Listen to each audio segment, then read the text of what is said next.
There are forces in this world that do not wear a mask of hostility. They smile, they blend in, they charm, but beneath the surface, something ancient and dangerous stirs. Beware of them, not in paranoia, but in awareness. They are not just people, they are energies, projections, and mirrors of what we have not yet reconciled within ourselves. What you despise in them may be buried in you. When someone stirs a fire of hatred or irritation inside you, do not rush to label them as evil. Pause. That heat is a signal not of their wrongdoing alone, but of something within you that has been exiled, something you have not yet claimed. We are drawn to destroy in others what we have not dared to meet in ourselves. The liar, the manipulator, the coward, the arrogant one, these figures ignite something raw in us, and we convince ourselves it is righteousness, but often it is projection. It is the psyche's way of disowning traits that it has judged unworthy, traits that were shamed in childhood or suppressed by cultural expectation, and so we cast them onto others where we can hate them safely. But the world is not your dumping ground. Those whom you demonize are not containers for your unexamined darkness. What you see and hate in them is often a disowned version of you, the one who never got to speak up, so now you despise loud people. The one who was told they were selfish, so now you detest anyone who puts their needs first. The one who was taught to always be good, so now the rebel disgusts you. But in truth, the rebel may hold your freedom. The selfish one may hold your healing, and the arrogant one might simply be someone who knows their worth, something you were never allowed to claim. This is not to excuse cruelty or wrongdoing in others. Some people do indeed act from places of harm, from corruption, from wounds they refuse to face. But even so, the work remains inward. Why does it pierce you? Why does it linger? Why do you dream about them? Why does your energy spiral when they walk in the room? These are not signs of their power. These are signs of your unfinished inner dialogue. These are symbols calling for your integration. There is no enemy more persistent than the one you refuse to meet within. And there is no liberation deeper than facing them, not to destroy them, but to understand them. For only through that courage can you reclaim what you buried long ago. And in doing so, you will no longer need to hate it in another. You will see them not as villains, but as mirrors, not as threats, but as guides, not as curses, but as invitations, invitations into wholeness, into the deepest truth of who you are. Not all smiles are innocent. Some smiles are masks, carefully painted to conceal intentions that words dare not speak. They come wrapped in politeness, laced with charm, and sweetened with praise, but behind them hides an agenda, silent and invisible. These smiles do not seek connection, they seek compliance. They do not reflect warmth. They reflect control, cloaked in the illusion of kindness, and you, longing for belonging, may mistake this softness for sincerity. You may surrender to it, unaware that you are being gently steered away from your own truth. There are those who do not raise their voice, who do not command you with threats, yet their influence seeps into your being like smoke, subtle, odorless, yet suffocating. They do not want you to rebel, they want you to agree. They do not challenge your soul, they seduce it into silence. You find yourself smiling back, shrinking to fit into their comfort, adjusting yourself until there is nothing left to adjust. This is the danger of the harmless smile. It disarms you not through fear, but through acceptance. It flatters your wounds, praises your obedience, and in doing so, imprisons you in a version of yourself that is no longer yours. Be cautious with those whose approval feels addictive, who always agree, who never push back, who make you feel good, but never make you grow. Growth often arrives disguised as discomfort, as challenge, as truth spoken with piercing clarity. But the smile that keeps you small, the one that fears your evolution, is not your ally. It is the hand that feeds the cage, and yet you may love that hand because it has never hit you. It has only ever fed you safety. But safety, when rooted in denial, is just another word for entrapment. You must learn to see beyond the surface, learn to feel what the smile does not say. Some people will smile as they lie. Some will smile as they envy you. Some will smile as they extract your energy, little by little, until your light dims and you forget how to shine on your own. and some will smile because they have no intention of ever showing you who they really are. So do not be hypnotized by surface sweetness. Discernment is not judgment. It is vision. It is the capacity to see the soul behind the performance. And when your intuition whispers, even when everything looks beautiful on the outside, listen. Because in a world full of roles and rehearsals, the smile is often the most rehearsed of all. Choose presence over performance, choose truth over ease, and above all, trust the energy, not just the expression. The face may lie, but the soul never does. They do not come with swords. They do not raise their voice. They arrive with stories, tragic, haunting, unfinished. Stories that tug at your heart. Stories that make you feel special for being the only one who understands. They look at you not with admiration, but with desperation, and in that gaze they hand you a role, healer, savior, redeemer. At first it feels sacred. At first it feels like love. But over time you begin to notice, you are not being loved, you are being used. They speak the language of need, not from a place of connection, but from an inner void that demands to be filled. They will praise your empathy while pulling it like a thread until you unravel. They will admire your strength, only to lean on it until your knees buckle. Their affection feels intense, urgent, intoxicating. And that's because it isn't love, it's hunger, a hunger that cannot be satisfied, no matter how much of yourself you give. You may find yourself rearranging your life to accommodate their chaos. You justify their behavior because of their pain. You excuse their inconsistency because of their past. You start to disappear, little by little, in service of their survival. And yet, they never truly heal. Because they do not want healing, they want attention, they want energy, they want you close enough to keep the spotlight on them, but never close enough to take responsibility for the mess they create. And when you try to step back, they don't attack you with anger. They use guilt. I thought you were different. You're all I have. I can't do this without you. And you, being kind, being deep, being attuned to suffering, you stay. You stay because your heart is wired to help. But beware, there is a difference between compassion and captivity, between supporting someone's healing and becoming their emotional host. If you feel drained after every conversation, if your joy starts to fade in their presence, if your dreams get quieter while their needs grow louder, it's time to ask yourself, is this connection or is this consumption? You were not born to be a bandage for someone else's wounds. You were not born to be an endless source of light for someone who refuses to find their own. Love does not empty you.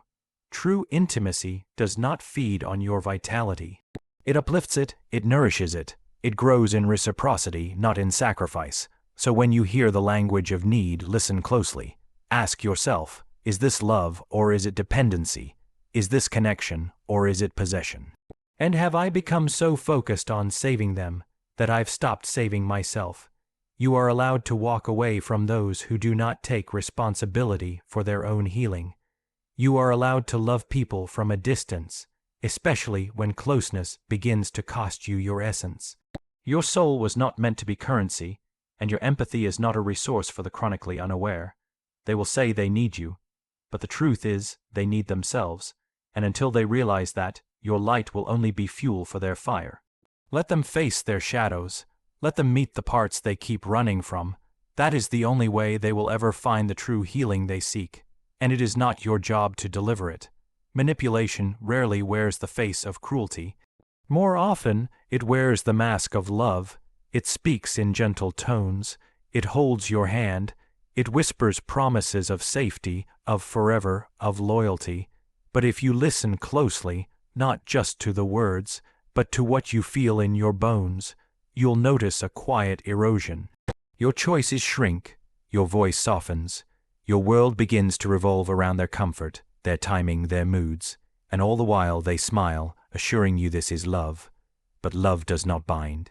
Love does not guilt. Love does not twist your heart into knots and call it devotion. Manipulation enters softly, wrapping itself around your boundaries under the guise of care. I just want what's best for you. I'm only saying this because I love you. You make me act this way. These are not declarations of love. They are control dressed in concern. Over time, your instincts blur. You stop trusting yourself because they've convinced you that your thoughts are flawed, your feelings are too much, your desires are selfish. They will act hurt when you assert yourself. They will withhold affection until you comply, and when you call it out, they will tell you you're overreacting, that you're imagining things, that you're too sensitive. And slowly, you begin to believe them. You begin to question your memory, your needs, your truth. That is not an accident. It is a tactic, to chip away at yourself, trust until you doubt everything but them. What makes this so dangerous is how warm it feels at first. They will love, bomb you with attention. They will mirror your dreams, your pain, your past. They will become your safe space until your nervous system attaches to them like home. And by the time they begin to withdraw, criticize, or subtly control, you're already hooked. You mistake the roller coaster of emotions for passion. You confuse chaos with chemistry. You call their possession protectiveness. And you name their fear of your independence love. But love does not punish you for growing. It does not hold your wings hostage. It does not make you smaller to keep you close. Real love celebrates your expansion, even when it challenges the relationship.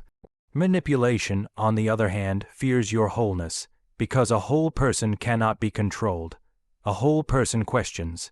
A whole person leaves when something violates their soul. Sometimes the most dangerous cage is the one padded with affection. Sometimes the most suffocating grip is the one wrapped in promises. And sometimes the most brutal abuser is the one who says they can't live without you. So listen deeply, not to how they love you, but to how you feel when they do. Do you feel seen or shaped? Do you feel honored or handled? Do you feel safe or silenced? If you have to give up parts of yourself to keep the peace, it is not peace. If you have to constantly explain yourself to be understood, it is not love. And if someone demands your loyalty while starving your spirit, they are not your partner. They are your captor. True love requires freedom. It breathes in truth, not fear. It doesn't hover, it holds space. It doesn't coerce, it invites, and it doesn't need to shrink you to feel secure. The moment love starts to cost you yourself, it's not love. It's control dressed as care. And you are under no obligation to stay where your soul is being slowly edited into silence. The most dangerous ones may not wear a face you can name, nor speak in voices you can recognize as foreign. They do not come from outside, they rise from within. They live in the hidden corridors of your psyche, cloaked in the language of your own thoughts. They sound like you, they feel familiar, and that is what makes them so hard to see. These inner figures, formed from wounds, fears, and inherited beliefs, become silent rulers over your life, whispering who you are allowed to be, how much joy you are permitted, and how far your freedom can stretch. They do not scream, they whisper, quietly, consistently, and with the authority of repetition, "You're not enough, you'll be abandoned, they're better than you, don't speak, don't feel, don't trust." These voices were not born in you. They were installed, shaped by early experiences, by the coldness of a parent, by the cruelty of peers, by a culture that teaches shame disguised as virtue. But over time, they embed themselves so deeply that you forget to question them. You start to think these thoughts are you. You mistake your conditioning for your character. These internal saboteurs are not evil. They are protectors that outlived their purpose. They formed in moments when you needed to survive, when the cost of being fully yourself was too high. So a part of you fragmented, took on the role of critic, of pleaser, of perfectionist, of silent observer. That part kept you safe then, but now it keeps you small. You have changed, but it has not.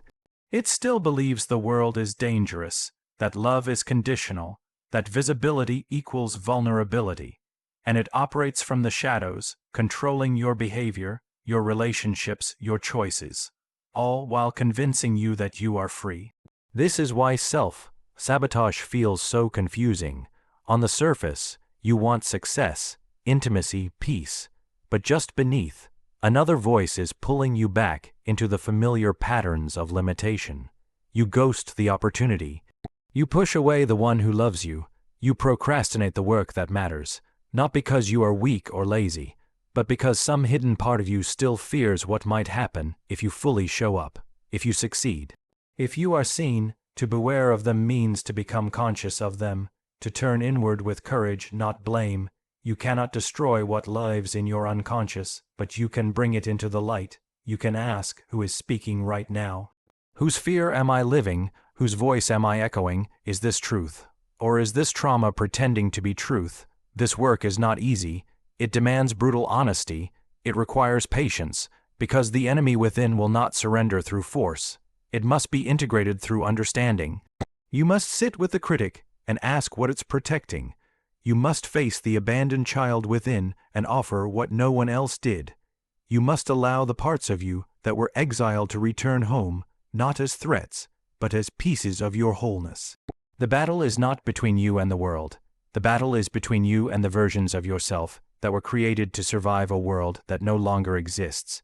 Until you confront them, no outer enemy will ever be as powerful. Because the greatest prison is the one we carry inside, built from our own unexamined beliefs, and the key has always been yours. So be brave enough to face the mirror, brave enough to question your thoughts, brave enough to change your story, because once you make the unconscious conscious, the enemy becomes an ally, the wound becomes wisdom, and the danger within transforms into the power you've been searching for all along.